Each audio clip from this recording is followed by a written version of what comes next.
Salvete everyone! In this video I'm going to show you how adjectives are used to make comparisons in Latin. So before we start, a quick recap about adjectives. You should already know that these are words which describe nouns. So you may have learned the definition adjectives are describing words, but they in particular describe nouns. So for example here, the grumpy cat is sitting in the brown suitcase. Both grumpy and brown are adjectives here because they're describing the cat and the suitcase. So we've been using adjectives all along in Latin, but in stage 10 we learn about particular forms in order to compare them. So there are 3 different degrees of comparison. Think of this as kind of like the strength of the adjective. And so if we look at this in a visual way, firstly we have the positive or normal form. So let's just take an English example, big. Then the second degree of comparison is comparative, being bigger. And then the third degree is the superlative, which means biggest. Okay, so think normal, more normal, normalist, and so different adjectives will work slightly differently in English, but we have the same kind of concept, big, bigger, and biggest. Here are a few examples of how they work in Latin. So this is adapted from a sentence in stage 10. Romani sunt calidi, sed nos Graeci somos calidiores. The Romans are clever, but we Greeks are more clever. So notice how we've got a different ending now on that adjective, calidiores. That eor bit tells us that it means more something or something-er. Another example, Felis est ferox, Leo est ferocissimus. The cat is fierce, the lion is very fierce, or most fierce. So here we have the superlative form of the adjective to emphasize how much more fierce the lion is. It's like a super cat here.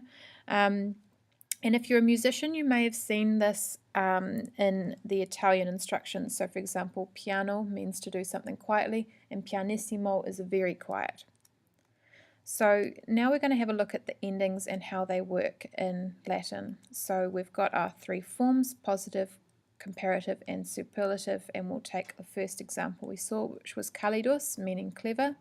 So calidior means cleverer or more clever. The eor bit tells us that there's a comparison there. And calidissimus means most clever or cleverest. Ferox means fierce, it's the positive form.